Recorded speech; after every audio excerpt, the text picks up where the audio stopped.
Hello बच्चों। मैं उम्मीद करता हूँ कि आप सब अच्छे होंगे दोस्तों। आज जो हम लोग करने जा रहे हैं दोस्तों, क्लास 12 के फिजिक्स का चैप्टर नंबर 4 का लेक्चर नंबर 13 यानी लेक्चर नंबर 13 की बात करेंगे दोस्तों। और इस चैप्टर को एनसीईआरटी में लिखा गया है। इस चैप्टर का नाम गतिमान आवेश एवं चुंबकत्व। तो भैया आप लोग घबराइए नहीं, हम लोगों ने आज करना है लेक्चर नंबर 13। उसके बाद के आगे लेक्चर नंबर 14, 15, 16, 17, 18, 19, 20 जितना लंबा बनेगा दोस्तों, एकदम हम लोग डीपली पढ़ेंगे। एकदम बेसिक लेवल से हाई लेवल तक पढ़ने वाले। तो प्यारे बच्चों, आज जो हम लोग इस लेक्चर में करने वाले हैं, हम लोग करने वाले हैं कि किसी परिनालिका के अंदर चुंबकीय क्षेत्र निकालना है किसी बिंदु पर। तो आ जाओ जी, देख लेते हैं।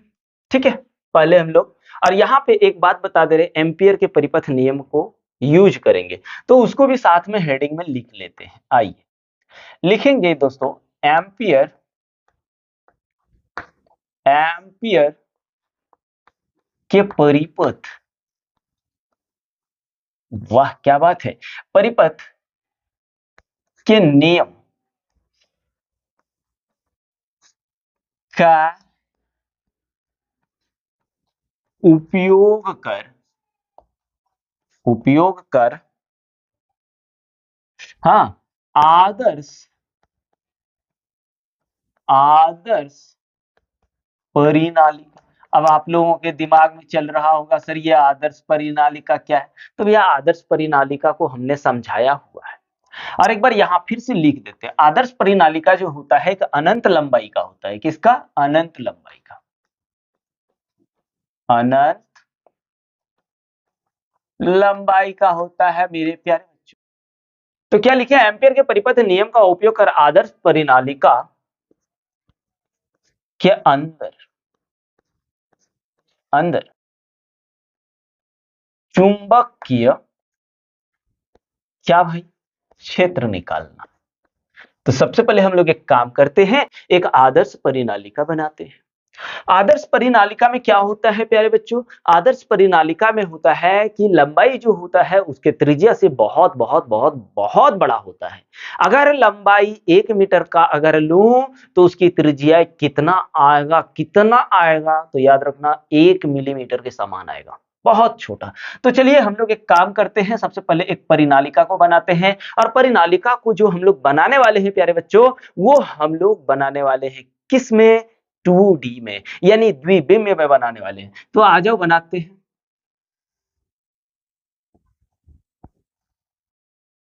थोड़ा सा नीचे कर देते भाई, है ना? चलो बनाते हैं एक परिनालिका। लो भैया, एक परिनालिका अब बनने वाला। चलिए, हो गया। तो यहां से करंट क्या है? यहां से देखिए, खचाक खचाक खचाक। तो यहाँ पे या फिर हम लोग करंट को ऐसे बाहर लेके आते हैं, तो यहाँ पे हम लोग बाहर दिखाते हैं। देखिए, जब ये डॉट दिखे ना तो समझ जाना कि करंट यहाँ से बाहर आ रहा है। तो ये जो है रिंग, इस परिनालिका में बहुत सारे रिंग है, बहुत सारे कॉयल हैं, ऐसे नहीं है। हमने बोला ना कि परिनालिका किसको बोलते हैं? बहुत सारे कोयलों को एक साथ लपेटा जाता है। बहुत सारी कोयलों को एक साथ लपेटा जाता है। बहुत सारे परिनालिका को, है ना? तो यहां से करंट बाहर, यहां से अंदर, बाहर अंदर, बाहर अंदर। ठीक है, तो चल भाई, यहां अंदर, यहां अंदर, अंदर, अंदर। याद रखना, ये रिंग बहुत ज्यादा मात्रा में है भैया, बहुत ज्यादा मात्रा में। अभी इसको भी लिख देंगे, आप लोग टेंशन मत लीजिए। और ये जो क्वेश्चन अपन कर रहे हैं ना, ये बोर्ड एग्जाम के लिए तो बहुत ही इंपॉर्टेंट है। इतना इतना इतना इंपॉर्टेंट है कि पूछो मत भाई, पूछो ही मत। बहुत ज्यादा इंपॉर्टेंट। ये इसके अक्ष, मान लो इसका अक्ष है। यहां से मैग्नेटिक फील्ड जाते हुए, जाते हुए, ठीक है, यहां से मैग्नेटिक फील्ड लाइन यानी चुंबक क्षेत्र रेखाएं ये हो गया, ये हो गया। तो मैग्नेटिक फील्ड का डायरेक्शन भी यही हो गया। एम्पियर के परिपथ नियम को लगाना है, तो जिस पॉइंट पर आपको निकालना, पहले निकालना कहाँ है, चलिए सर हम लोग यहां पे निकालते, पॉइंट पी पर। ये पॉइंट पी है, इस पॉइंट पर हमको मैग्नेटिक फील्ड निकालना है, चुंबकीय क्षेत्र निकालना है। अब जब इस पॉइंट पर आप चुंबकीय क्षेत्र निकालोगे तो इससे होकर एक लूप बनाना होता है, पर यहां लूप कैसे बनाए, गोल तो नहीं, यहां पे बनाया गया है एक आयताकार लूप बनाया गया है।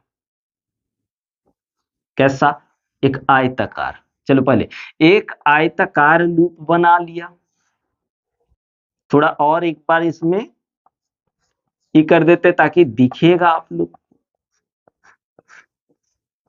चलिए यहां पे पॉइंट पी पर, हाँ पॉइंट पी पर क्या निकालना है, मैग्नेटिक फील्ड, लेकिन इसके अंदर ही ना निकालना है भाई।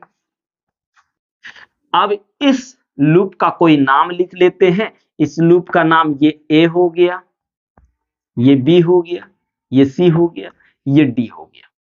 ठीक, तो हम लोगों को पता है कि परिनालिका के अंदर चुंबक क्षेत्र होता है, जबकि परिनालिका के अंदर चुंबक क्षेत्र क्या होता है, शून्य होता है। परिनालिका के अंदर चुंबकीय क्षेत्र क्या होता है प्यारे बच्चों, शून्य होता है।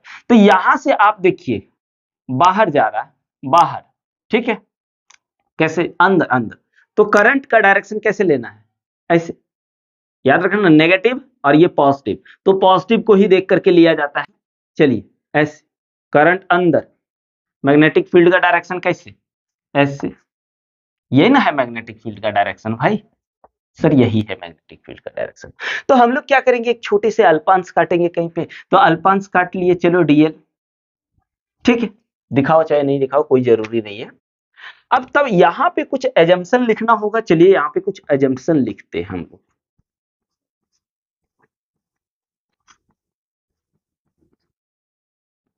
देखिए भाई, बोर्ड एग्जाम में जब ये क्वेश्चन पूछे तो आपको ये लिखना होगा। तो पहला नंबर, परिनालिका के बाहर, परिनालिका के बाहर चुंबकीय क्षेत्र शून्य होता है। क्या बोल सर, शून्य होता है, हाँ हाँ शून्य ही होता है प्यारे बच्चों, ध्यान रखने का, ध्यान नहीं रखोगे ना तो गड़बड़ा जाएगा जी। उसके बाद परिनालिका के अंदर, परिनालिका, हाँ, के अंदर चुंबकीय क्षेत्र रेखाएं, हाँ चुंबकीय क्षेत्र रेखाएं सीधी तथा अक्ष, इस अक्ष के सब समांतर ही है, देखिए अक्ष के समांतर होती है, यहां लिखते हैं होती है, तथा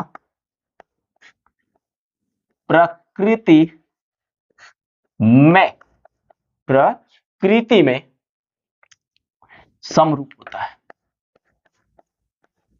और समरूप मतलब एक समान रूप से वितरित होता है, समरूप। और जब ये आदर्श परिनालिका है तो ये लेंथ, चलिए ये लेंथ जो होगा, या यही लीजिए, ये लेंथ जो होगा, एल जो होगा प्यारे बच्चों, पॉइंट नंबर 3 में एल जो होगा, मच मच मच, यानी मचर मचर, much much greater than of r, यानी इसकी त्रिज्या से, ये देखिए हम बना दिए हैं इतना चौड़ा, ये बहुत सामने ऐसे कुछ होगा, ऐसे कुछ इस तरह का दिखेगा, ठीक है, इतना सामने होगा। तो ये लेंथ जो होगा इस आर से बहुत बड़ा होगा, ठीक है। चौथी बात याद रखना मेरे प्यारे बच्चों, कि यहां एक कॉइल, यानी प्रति इकाई लंबाई, यहां पे लिख देते हैं, लिखेंगे फेरों की संख्या, फेरों की संख्या n जो होता है बहुत अधिक होता है, बहुत अधिक होता है। बहुत अधिक होता है भाई, बहुत अधिक होता है। ठीक है, फेरों की संख्या बहुत ही अधिक होता है। और यहां पे लिखेंगे कि इकाई लंबाई में फेरों की संख्या जो होता है वो n होता है। यानी अगर n की बात करूं तो यहां पे नहीं, इधर ही कहीं लिख देते हैं ना, चलिए यहीं पे लिख देते हैं। n जो होगा आपका प्रति इकाई, स्मॉल n यहां पे हमने लिख दिए स्मॉल n। तो स्मॉल n क्या है? प्रति इकाई लंबाई में फेरों की संख्या। ये केवल समझाने के लिए अपन बता रहे हैं दोस्तों, इस चीज को ध्यान में रखिएगा क्योंकि यहां अभी यूज होने वाला है। और एक चीज और थोड़ा ध्यान रख लीजिएगा ताकि आपको इस डेरिवेशन में कोई प्रॉब्लम ही ना हो। अगर प्रॉब्लम होगा तो फिर दिक्कत हो जाएगा ना। प्रॉब्लम यदि नहीं होगा तो दिक्कत किस चीज का होगा भाई? किसी चीज का नहीं होगा। तो याद रखना, आई जो है, लिखेंगे आई जो है एक कॉइल में, यानी आई जो है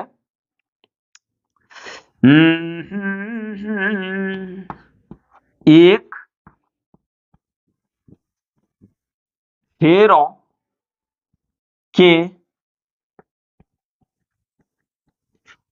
कुंडली में प्रवाहित धारा है। क्या है? प्रवाहित धारा है। इस चीज को आप केवल दिमाग में रखिए, यही चीज होगा इस। ठीक है, अब जो हम लोग करेंगे एम्पियर परिपथ नियम लागू करेंगे। तो एम्पियर के परिपथ नियम से चलते हैं। एम्पियर एम्पियर के परिपथ नियम से, क्या है? एम्पियर के परिपथ नियम से। एम्पियर के परिपथ नियम से हम लोगों ने क्या पढ़ा?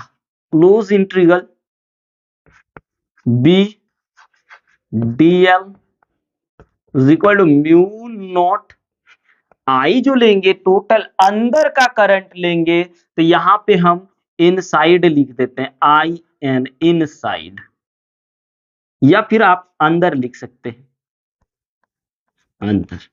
ठीक है भाई, तो आइए अंदर पहले निकाल लूं क्या? सर आपकी मर्जी, तो निकालिए देते हैं। आई को पहले कंप्लीट कर लेते हैं, उसके बाद एम्पियर परिपथ लो। लेकिन देखिए यहां पे, देखिए हमको इस पूरा लूप का निकालना है।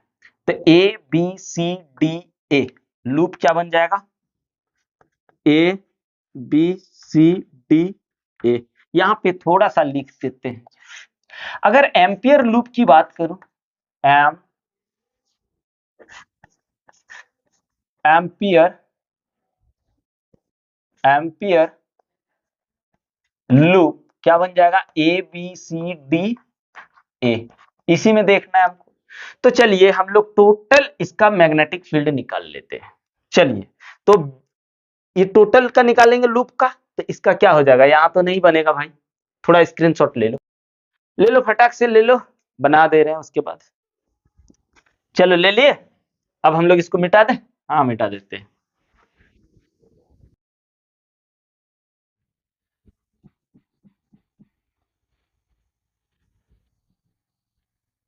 आप लोगों को अगर नहीं समझाएं तो फिर किस काम का टीचर हूं? बताइए आप ही लोग। अरे भाई टीचर सिर्फ आप लोगों के लिए बने हैं, टीचर नहीं है, एक प्यारा सा स्टूडेंट ही है। तो यहां पे आज आप देख लेते हैं। अब एम्पियर के पथ नियम से टोटल का निकालेंगे। क्या? टोटल का। तो यहां क्या हो जाएगा आपका? क्लोज इंटीग्रल ए बी, ठीक है, बी डीएल, फिर प्लस ए बी का, फिर B C, close integral B C, क्या हो जाएगा? बी डीएल, फिर प्लस सी डी, क्लोज, क्योंकि हमको लूप का पहले लूप का ही निकालना है ना। तो यहां पे हो जाएगा आपका B C C D B D L, फिर plus close integral D A, complete होता है लूप यहां पे, D A B D L is equal to mu not I, किधर ले रहे हैं, अंदर का करंट, क्योंकि भैया गाउस के नियम के गाउस के नियम जैसे गाउस के नियम के अनुरूप ही तो है आपका ये क्या बोलते हैं एम्पियर के परिपथ नियम। है ना पढ़े थे, है ना पढ़े थे जी, एम्पियर का परिपथ नियम पढ़े थे ना भैया, एकदम पढ़े थे। अब चलो यहाँ पे सबसे पहले इसका डॉट प्रोडक्ट कर लेते हैं, तो close integral B d l cos theta A B का चल रहे हैं अभी, फिर plus close integral B C B D L cos theta, फिर plus close integral C D B D L cos theta, फिर plus close integral D A B D L cos theta is equal to mu not I inside, direct I in लिख देते हैं।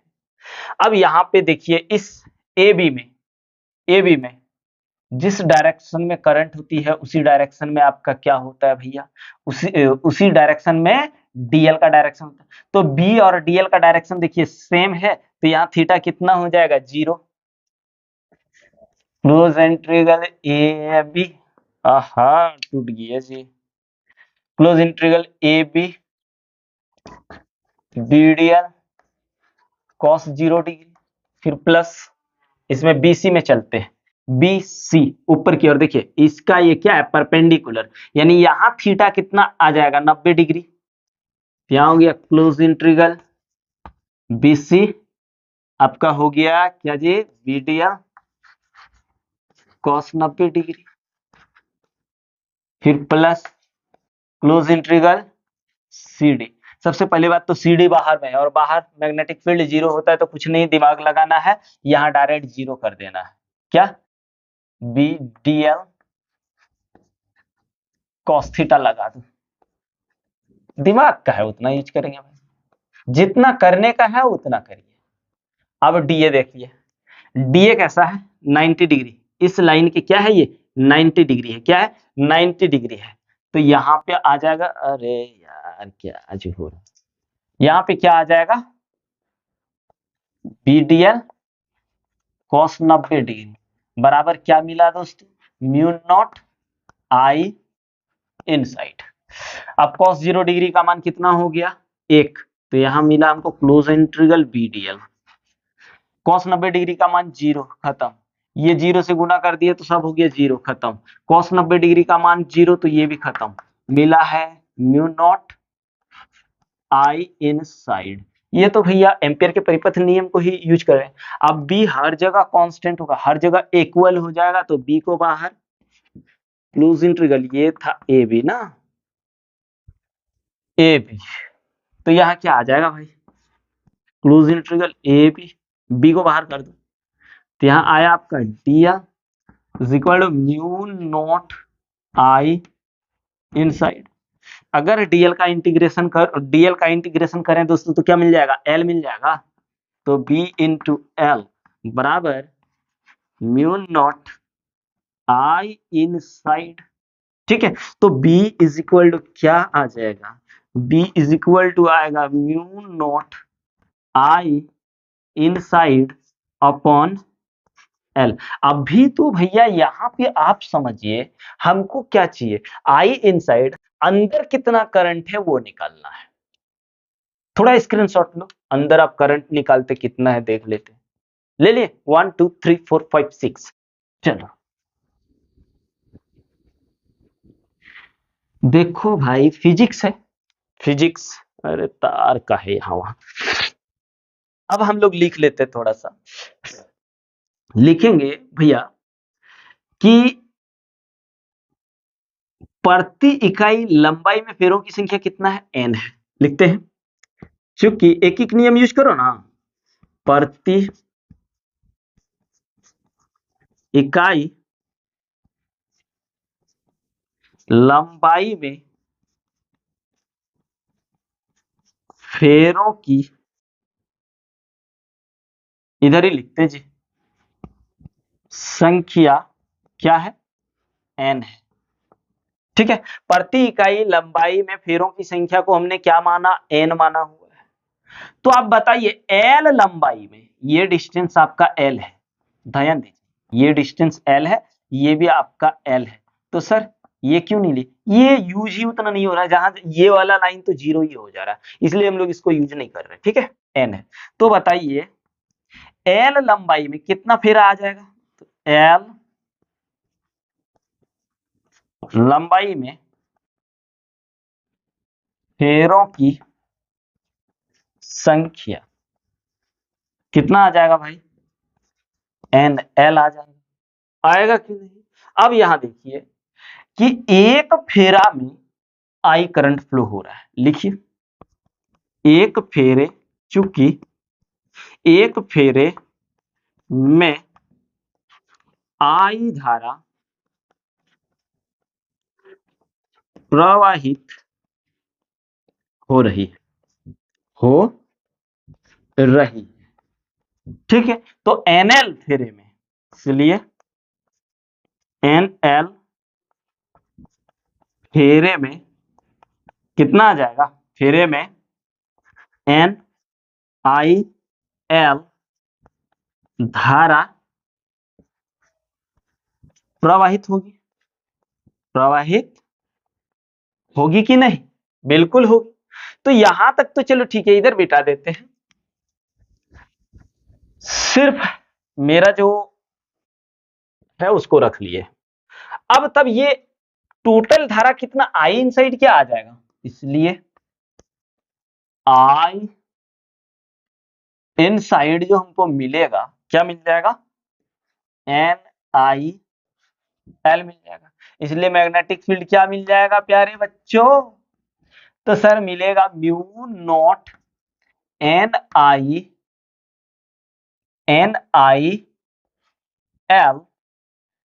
अपन L, L और L cancel, तो magnetic field मेरा क्या मिला, mu naught NI। ये मिला हम लोगों को मैग्नेटिक फील्ड। क्या प्यारे बच्चों समझ में नहीं आया क्या, आया ना भैया। तो इस तरह से एग्जाम में ये क्वेश्चन जो पूछा जाता है, बोर्ड एग्जाम की बात करें तो ये 6 अंक का, अभी तो 5 अंक कर दिया गया है, 5 अंक का, अभी क्या नहीं है, हमेशा से 5 अंक का ही आता है, 5 अंक मिलेगा आपको। एक क्वेश्चन, अगर ये क्वेश्चन पूछ रहा है तो आप 5 नंबर इतना आसानी से उठा सकते हैं दोस्तों। क्लियर है, उम्मीद है कि आप लोगों को बहुत अच्छा से समझ में आया होगा। दोस्तों आप लोगों से एक उम्मीद रहता है जो आप लोग करते नहीं है, कम से कम दोस्तों कमेंट तो जरूर कीजिए। प्यारे बच्चों कमेंट करेंगे आप लोग तो क्या होगा, थोड़ा मोटिवेशन मिलेगा, और साथ साथ में दोस्तों लाइक भी करते रहिएगा, इससे भी मोटिवेशन मिलता है।